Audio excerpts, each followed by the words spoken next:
haunting vision. The events of the previous night clung to Emily's mind like cobwebs as she and Alice reluctantly returned to their room after breakfast. The tension between them was palpable. Alice had barely spoken, her movements sharp and hurried as she packed her things, muttering about leaving. Emily couldn't blame her, if not for the nagging pull of curiosity. Emily might have agreed to leave the castle behind without looking back, but something about Ballygally Castle refused to let her go. The whispers, the locked room, and the pale figure in the dark all seemed to weave together into an unfinished story. And now, more than ever, she wanted answers. By mid-afternoon, the oppressive weight of exhaustion took hold. The lack of sleep from the previous nights made Emily's eyelids heavy, her thoughts sluggish. Alice was in the lounge, avoiding the eerie stillness of their room. Emily stretched out on the bed, intending only to rest her eyes for a moment. Sleep claimed her almost instantly, pulling her down into a dreamscape so vivid it felt more real than the waking world. Emily stood in a stone room. The air was damp, carrying the scent of mildew and despair. The narrow space was lit by a single flickering candle, its weak light casting jagged shadows on the walls. She turned slowly, her fingers brushing against the rough, cold stone. There was no furniture, no signs of life, only the oppressive silence of abandonment.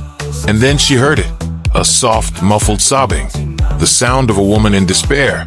Emily's heart raced as she followed the sound, her bare feet moving soundlessly across the icy floor. She turned a corner, and there she was. The woman sat huddled on the ground, her once elegant dress tattered and stained. Her long, dark hair hung in limp, tangled strands, and her thin arms clutched a bundle to her chest. Though her face was obscured, her sorrow filled the room like a tangible force. "Lady Isabella," Emily whispered, the name slipping from her lips unbidden. At the sound of her name, the woman's head snapped up, revealing wide, tear-filled eyes. Her face was pale and gaunt, her lips trembling as she opened her mouth to speak. But no words came. Instead, she let out a heart-wrenching wail that echoed through the chamber, carrying with it the weight of centuries of pain. The walls seemed to respond, shuddering with a low, grinding groan. Dust fell from the ceiling as the room began to close in on itself, the stone shifting and creaking. Isabella's cries grew louder, more frantic, as the bundle in her arms started to stir. Emily moved closer, her instincts screaming at her to help, though she didn't know how. "What's happening?" she asked, her voice shaking. "They've taken him," Isabella sobbed, clutching the bundle tighter. "My child, my baby boy." Emily knelt beside her, the chill of the stone seeping into her skin. "Who took him?" Isabella's gaze darted toward the door, her eyes filled with terror. "Him," she whispered, her voice trembling. "He said I was unfit, that I would ruin him. He locked me here to wither away while he—" A deafening crash cut her off. The door burst open, slamming against the wall with a force that sent shards of wood flying. A towering man stepped into the room, his face shadowed but his presence suffocating.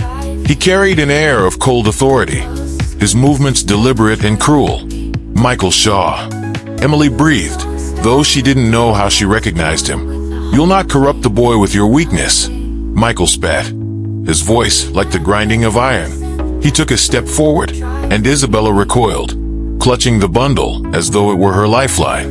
"He's my son," Isabella cried, her voice breaking. "You can't take him from me." Michael's laughter was low and humorless. "He's my heir. He belongs to me, as do you." He reached down, his gloved hand closing around Isabella's arm with a grip so tight it made her cry out. Emily moved to intervene, her hands shooting out to shove him away, but her fingers passed through him like smoke. She gasped, stumbling back as she realized she was powerless in this place, a mere observer to the horrors unfolding before her. Michael yanked Isabella to her feet, her frail body no match for his brute strength. The bundle fell from her arms, and Emily's stomach twisted as it landed on the stone floor with a hollow thud. She reached for it instinctively, but when she turned it over, it was empty. No baby, just a faded piece of fabric, its edges frayed and worn. "No," Isabella screamed, clawing at Michael's arm. "Give him back! Please give him back!" Michael's expression remained cold, devoid of pity. "You'll rot here, Isabella, forgotten and alone." With that, he threw her toward the far wall. She crumpled to the ground, her sobs echoing in the tightening space as Michael turned and strode out of the room.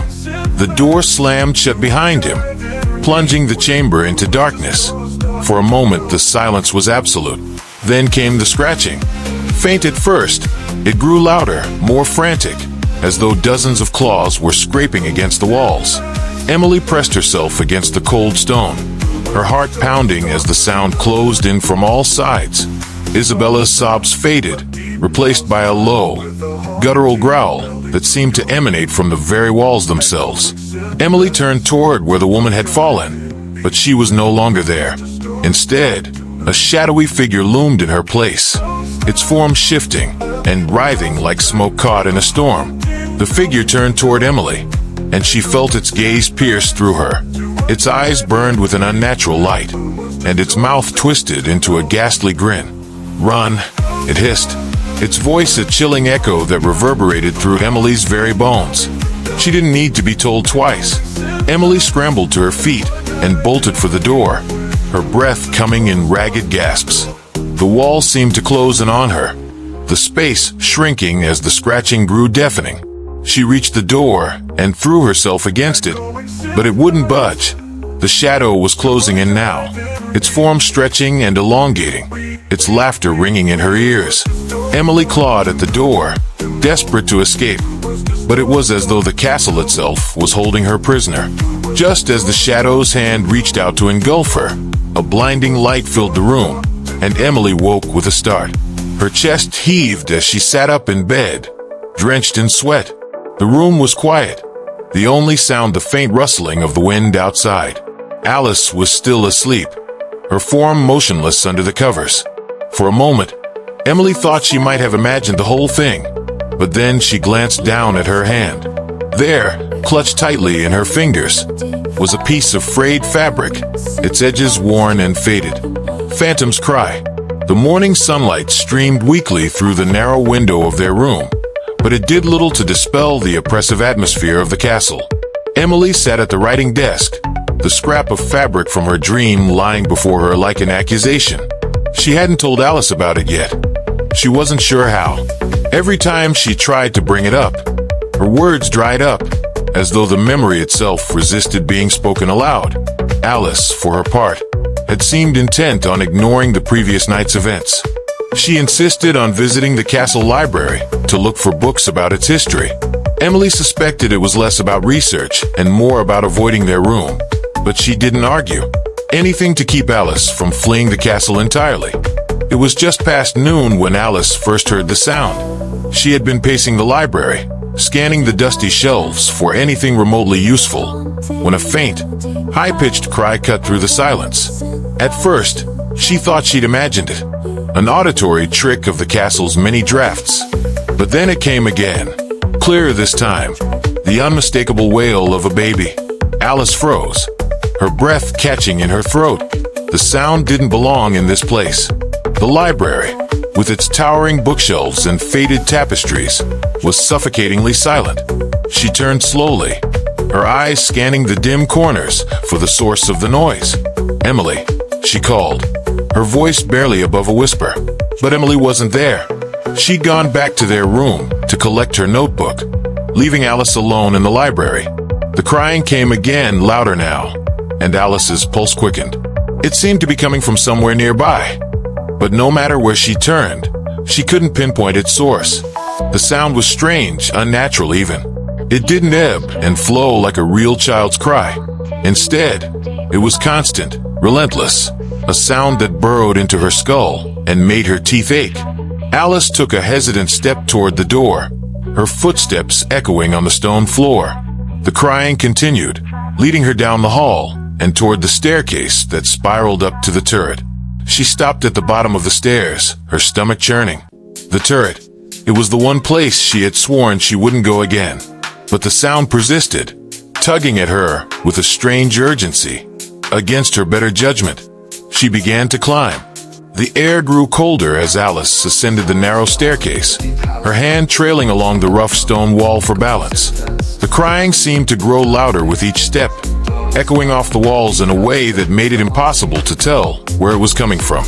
By the time she reached the top, her heart was pounding in her chest, and her hands were clammy with sweat. The turret room was as she remembered it, small, barren, and suffused with an unnatural chill. The single slit of a window cast a pale beam of light across the floor, illuminating the dust motes that danced in the air. But the room wasn't empty. In the center of the floor, a cradle sat, rocking gently back and forth as though moved by an invisible hand. Alice stopped in the doorway, her breath catching. The cradle was old, antique, even, with a wooden frame worn smooth by time. Its presence was impossibly wrong. It hadn't been there the last time they'd visited the turret, and there was no way anyone could have carried it up the narrow staircase without her noticing. The crying was louder now, coming from the cradle itself. Alice took a hesitant step forward, her legs trembling beneath her. She didn't want to look. Every instinct screamed at her to turn and run, to leave the castle behind and never look back. But something stronger pulled her forward.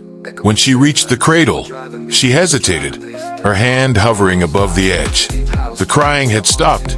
The silence was almost worse. It pressed down on her like a weight, suffocating and absolute. Slowly, she peered inside. The cradle was empty. Alice stumbled back, her chest tightening as panic set in. Her mind raced to make sense of what she'd seen, or hadn't seen. She turned to leave, but as she did, a voice stopped her in her tracks. "Why did you leave me?" It was soft and faint, like a whisper carried on the wind, but it was unmistakably a child's voice. Alice spun around, her eyes wide with terror. The room was empty, but the voice came again, this time closer. "Why did you leave me, Mother?" A shadow moved in the corner of the room, just beyond the reach of the light. Alice's breath hitched as she watched it coalesce into a form. A small boy, no older than 5, dressed in clothes that seemed centuries out of place. His face was pale, almost translucent, and his eyes were wide and unblinking. Alice backed away, her hand gripping the edge of the cradle for support. "I'm not your mother," she stammered, her voice trembling. "I'm not." The boy tilted his head, his expression unreadable. "She left me," he said, his voice devoid of emotion. "She said she would come back, but she didn't." "I don't know what you mean," Alice whispered, her heart pounding. She glanced toward the doorway, calculating how quickly she could make her escape. The boy took a step forward, his bare feet making no sound on the stone floor. "You'll stay with me," he said, his voice tinged with a quiet desperation. "You won't leave. Promise me." Alice shook her head, her back pressing against the wall. "I can't, I have to go." The boy's expression darkened, his features twisting into something cruel and unrecognizable. "You'll stay," he hissed, his voice rising to a deafening pitch. The cradle flew across the room, slamming into the wall with a force that sent splinters flying.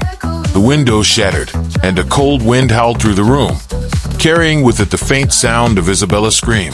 Emily found Alice in the hallway at the base of the turret stairs, her face pale and her hands trembling. She was sitting on the floor, her back against the wall, staring blankly ahead. "Alice!" Emily cried, rushing to her side. "What happened? Are you okay?" Alice didn't respond at first.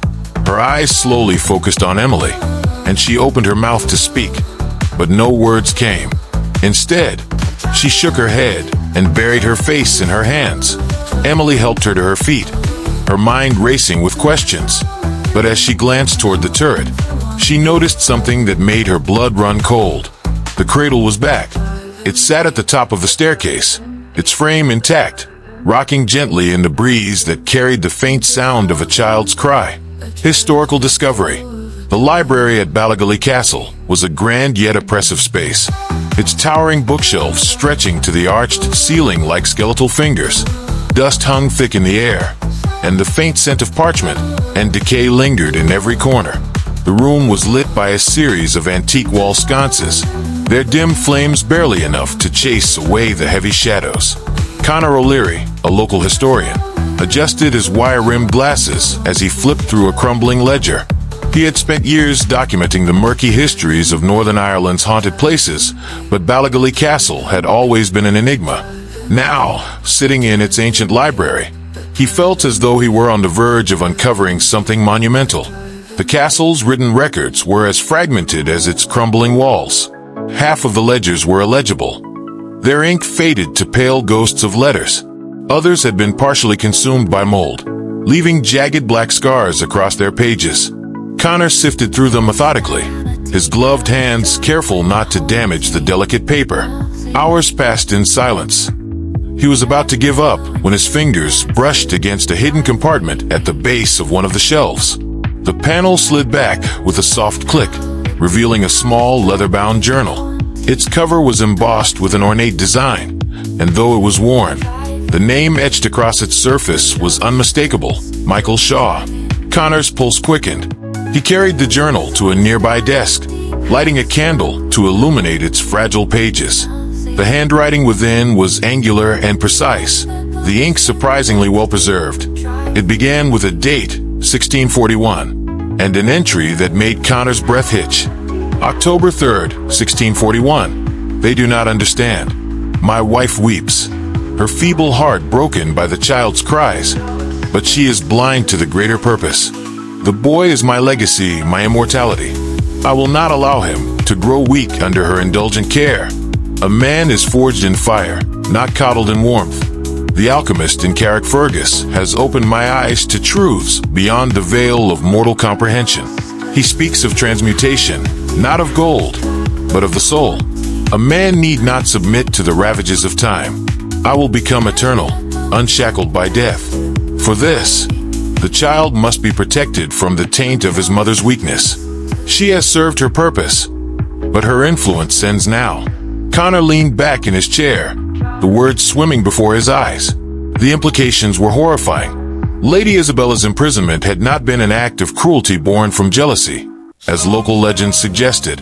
It had been calculated, a deliberate effort to sever her connection to her son. He flipped through the journal, his hands trembling. Each entry painted a picture of a man descending into madness, consumed by a desire for control and immortality. Michael Shaw's obsession with alchemy and the occult had driven him to seek the ultimate defiance of nature. November 17th, 1641. The ritual is almost complete. The alchemist has provided the tinctures, and the sigils are drawn. The boy will be the key, a vessel through which I will channel my will. Isabella remains in the turret, her cries growing weaker each day. She prays for salvation, but none will come. Her faith will not shield her from the inevitable. Tomorrow, I will take what is mine. The boy will be freed from her influence, and my work will begin. Connor's mouth went dry. The ritual Michael referred to wasn't just a metaphor. There were detailed sketches in the journal, diagrams of circles filled with symbols, annotated with phrases in Latin. Though Connor wasn't fluent, he recognized enough to understand their intent. These were invocations, spells designed to bind and manipulate life itself. At the back of the journal was a folded parchment. Carefully, Connor opened it, revealing a hand-drawn map of the castle. It was crude but detailed, marking several locations he recognized immediately. The turret, the dining hall, and, most chillingly, a room beneath the castle that didn't appear on any modern blueprints. The hidden room was labeled in bold, jagged letters. Crypta Vitae, the crypt of life. Connor stared at the map, a sense of dread curling in his stomach. He had to find this crypt. If the journal's claims were true, then the answers to Ballygally Castle's haunting might lie within. The descent. Connor found Emily and Alice in the library shortly after. Emily had just returned from their room, her expression tight with worry, while Alice sat slumped in a chair, her face pale. "Connor," Emily said, standing as he approached, "you look like you've seen a ghost." Connor gave a grim chuckle. "I may have found one." He held up the journal, its cracked leather catching the candlelight. "This belonged to Michael Shaw." Emily's eyes widened. "You're kidding. What does it say?" Connor hesitated. "A lot. Too much, maybe." He wasn't just some cruel nobleman. He was obsessed with alchemy, immortality. He thought his son was the key. Alice, who had been silent until now, looked up sharply. What do you mean, the key? Connor sighed and explained what he'd read, carefully omitting the darker details. By the time he finished, Alice was gripping the arms of her chair, her knuckles white. So what? He performed some dark ritual and cursed the whole place?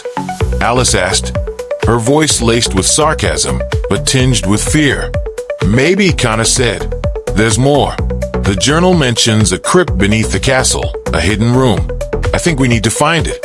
Emily nodded, her curiosity overcoming her fear. Where is it? Connor unfolded the map and pointed to a spot near the base of the castle.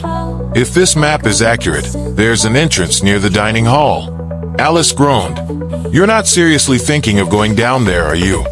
We need answers, Emily said firmly. If Michael Shaw really did something unnatural, it might explain everything that's been happening. Connor and Emily's determination left Alice with little choice.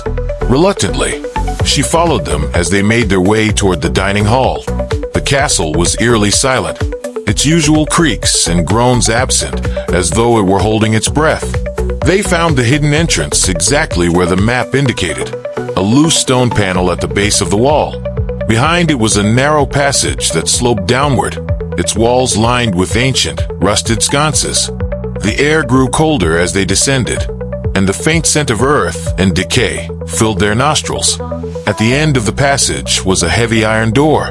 It bore the same symbols Connor had seen in the journal, etched deep into its surface. He hesitated, his hand hovering over the handle. Are you sure about this? Alice asked, her voice barely above a whisper. Connor didn't answer. He pushed the door open, its hinges groaning in protest, and stepped inside. The crypt of life. The room was circular, its walls carved with intricate symbols and glyphs. In the center stood an ornate stone altar, its surface stained dark with something Connor didn't want to identify.